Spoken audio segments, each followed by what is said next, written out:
So this building, technically categorized as a two-unit building. This is an RT4 zoning site. So what's really cool about RT4 is you can do multi-units, right?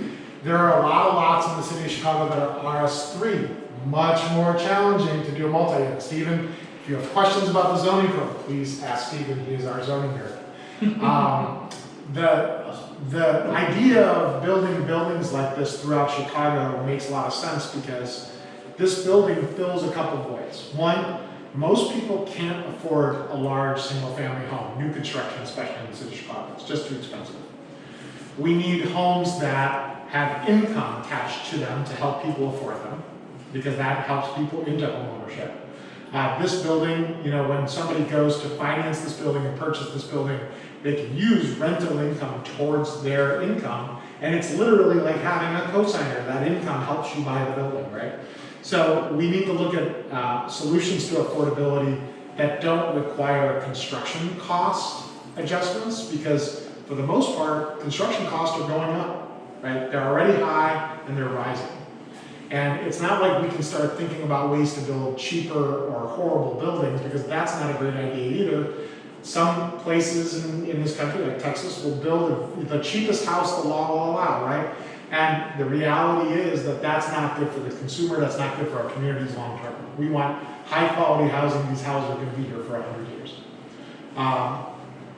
The second idea here is that not everybody needs a single family house. A lot of people kind of need two dwelling units. You think about the tradition of the Chicago two-flat and multi-generational living that used to be in Chicago. That still is in some neighborhoods. But the reality is we started kind of moving towards a single family ideology in our housing stock. And we stopped building as many multi-units.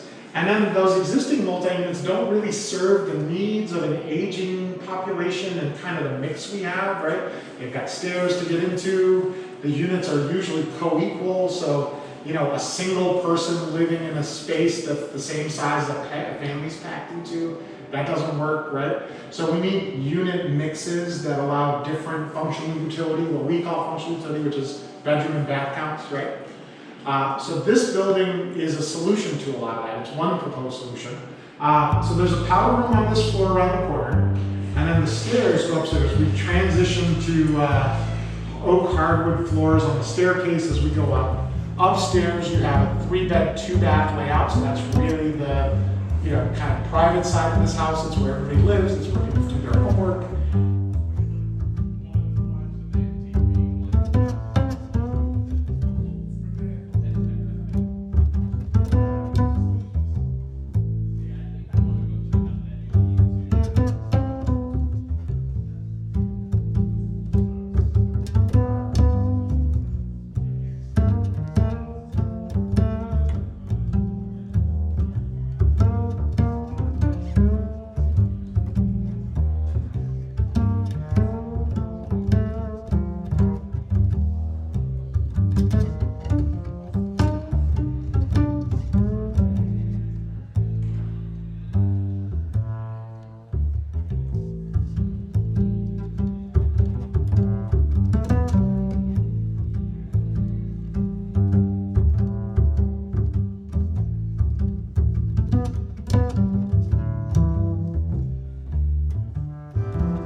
Is this part of the building here. We're in the great room. It opens up to the backyard. We've got a 2-car garage back there. So this lives very well for a family of 5 and live in here pretty comfortably.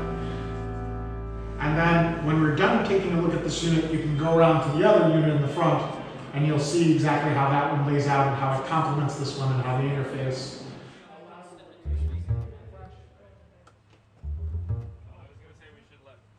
It is total 4 beds, 4 baths. 1 bed, 1 bath is a secondary unit on the front of the building.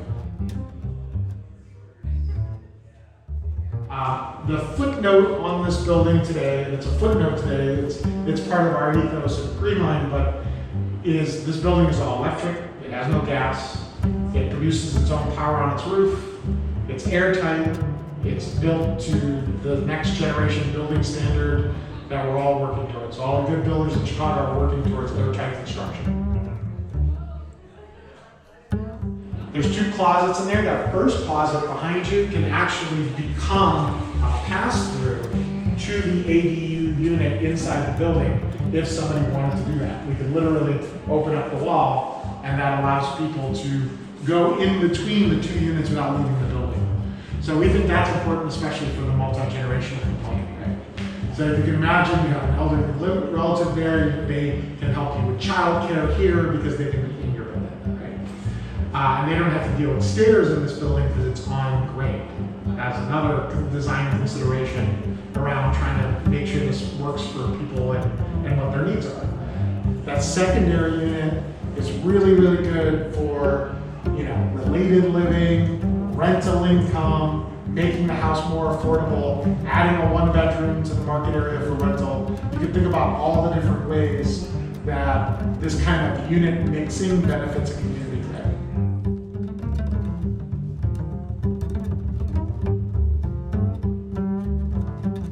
So in this case, there's only 1 stair that comes up when you're walking up the grade.